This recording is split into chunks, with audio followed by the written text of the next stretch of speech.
대문 밖에 저승이라는 말이 있습니다. 이는 우리네 인생 자체가 눈 깜짝할 사이에 지나간다는 뜻입니다. 그래서 사람들은 너나 할 것 없이 사후의 세계에 높은 관심을 보입니다. 만일 저승이 있다면 자신의 존재가 연장되는 행운을 얻게 될 테지만 아직까지는 그것에 대해 증명된 사례는 없습니다. 그래서 사후의 세계를 논하려면 특정한 사람들의 체험을 기반으로 접근할 수밖에 없습니다. 그렇듯 지금부터 논하는 신에 관한 얘기는 철학적으로 따져본 개인적 견해임을 전제로 합니다. 그렇다면 저승은 과연 실제할까요? 여기에 대한 답을 내리기 위해서는 유물론의 한계부터 짚어봐야 합니다. 물질만이 존재의 전부라고 여긴다면 당연히 저승은 존재할 수 없겠지요. 물질이 해체되는 순간 아무것도 남아있지 않을 것이기 때문입니다. 물론 소립자들로 쪼개져서 그것들이 다른 생명의 일부가 되겠지만 이런 물질의 순환성을 가지고 영혼의 존재나 윤회에 연결 지을 수는 없습니다. 그렇다면 유물론이 맞을까요? 19세기 초반에 현대 물리학이 태동하면서 철옹성과 같았던 유물론에 균열이 가고 있습니다. 미시의 양자 세계에서는 물질의 성질로는 도저히 이해할 수 없는 현상들이 쉼없이 발생하였고, 그래서 어쩔 수 없이 철학적 해석을 도입하였습니다. 그런데 요즘 들어서는 철학뿐만 아니라 신학을 섞어야 할지도 모르겠습니다. 왜냐하면 물질의 속성을 정보로 이해하려는 움직임이 커지고 있기 때문입니다. 동양 철학에서 보는 정보는 정과 기 그리고 신을 말합니다. 정보가 물질에 의존하지 않고 독자적으로 존재할 수 있다면 영혼의 존재는 필연이 됩니다. 아무튼 고전 물리학에서 현대 물리학 그리고 다시 정보 물리학으로 한 단계 업그레이드 된다면 과학에서 신을 인정하는 신호탄이 될 것입니다. 저승이 있다고 가정하면 한 가지 궁금한 점이 생깁니다. 저승의 존재들이 인간사에 개입해서 떡 주무르듯 하면 어떨까 하는 의문입니다. 형체가 없는 신들이 인간 세계의 구석구석을 누비며 정보를 취합하고 그것을 자신을 따르는 인간들에게 빗김해 주는 것입니다. 이뿐만 아니라 적들에게 빙이나 접신을 해서 폐인이나 꼭두각시로 만들어버릴 수도 있는 일입니다.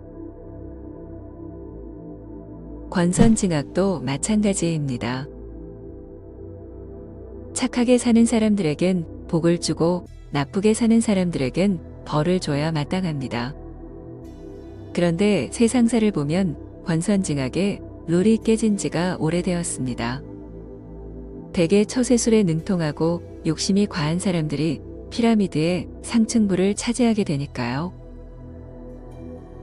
심지어 누가 봐도 사악한 사람인데도 평생을 호의호식하며 잘 사는 사람들도 꽤 많습니다.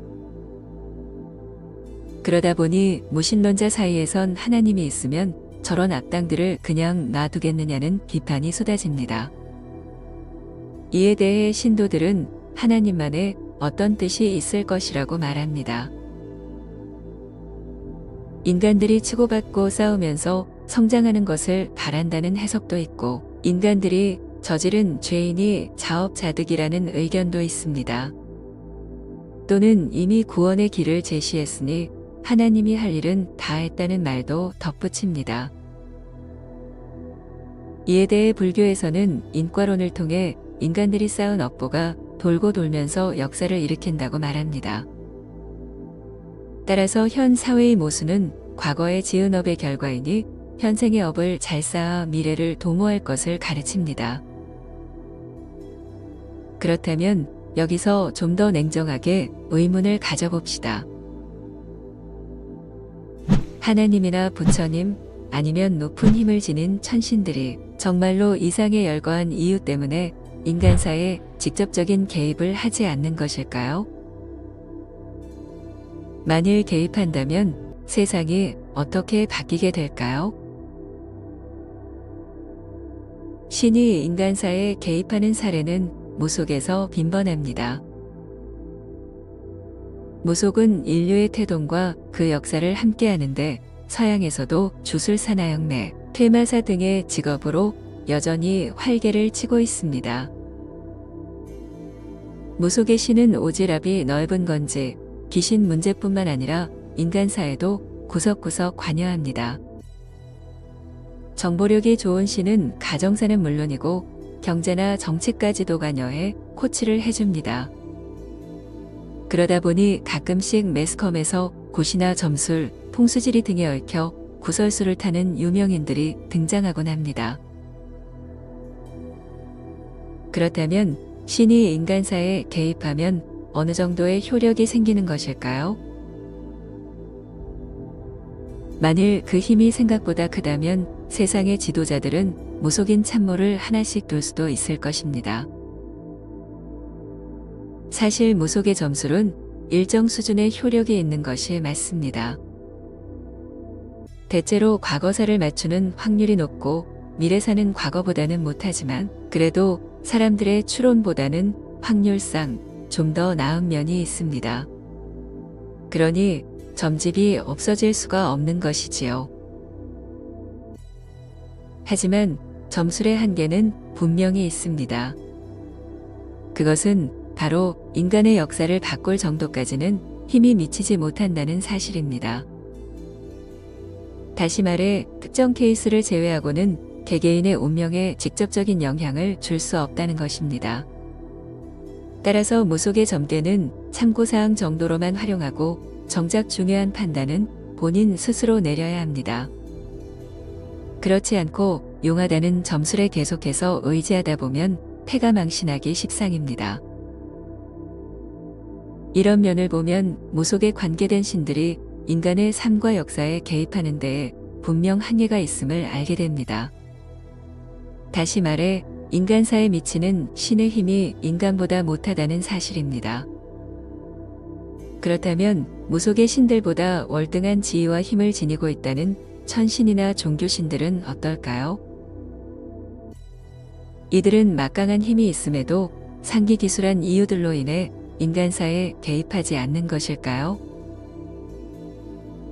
종교가 수만 가지인데 그렇다면 그 많은 종교신들이 모두 인간들이 스스로 문제를 해결하라며 방관만 하고 있는 것일까요? 신이 인간사에 힘을 제대로 쓸 수 없는 이유는 몇 가지가 있습니다. 첫 번째는 물질 세계에서는 물질의 법칙이 중심이라는 사실입니다. 그러니 신의 힘이란 한정될 수밖에 없습니다. 두 번째는 신이 인간의 정신에 개입해 영향력을 발휘하는 데에도 한계가 있게 됩니다. 사람에 따라 빙의나 접신 등으로 영향을 줄 수 있지만 그건 역시 특정한 사람에 한해서입니다. 그렇기에 사람의 정신에 개입하는 것으로도 인간사를 좌지우지할 힘은 발휘하지 못합니다. 세 번째는 영적 수준이 높은 신일수록 마치 물과 기름처럼 물질 세계와의 거리가 벌어지게 됩니다. 차원의 경계가 벌어지는 만큼 마음 역시 떠나는 것이지요. 그래서 높은 영역을 지닌 천신들은 인간사에 대한 관심이 별로 없게 됩니다. 이런 세 가지 이유에 의해 인간 세상은 결국 인간들이 이끌어갈 수밖에 없는 구조입니다. 신에게 기대고 의지한다고 어떤 도움을 받을 수 있는 것은 아닙니다. 교육적인 측면에서의 가르침 정도는 가능하지만 그 이상의 실질적인 영향력은 생각보다 미미할 따름입니다. 따라서 현생을 살아가는 사람들은 자신이 삶의 주체라는 사실을 결코 잊어서는 안 됩니다. 신이나 종교의 가르침을 받아도 참고로 삼아야지 그것에 전적으로 삶을 맡겨서는 곤란합니다. 수행도 마찬가지가 아닙니까? 불법을 배우지만 그것에 지나치게 의존하는 순간 그 불법은 더 이상 불법이 아니게 되니까요. 결론적으로 신이 인간사를 방관하는 것이 아니라 개입하려 해도 그 힘이 미치지 못합니다. 이것이 인간의 역사는 인간들에 의해 굴러가게 되는 이치입니다. 당신은 혹시 신의 뜻대로 세상이 돌아간다고 생각하시나요? 당신의 운명이 신의 손바닥 안에 있다고 생각하지는 않으시나요?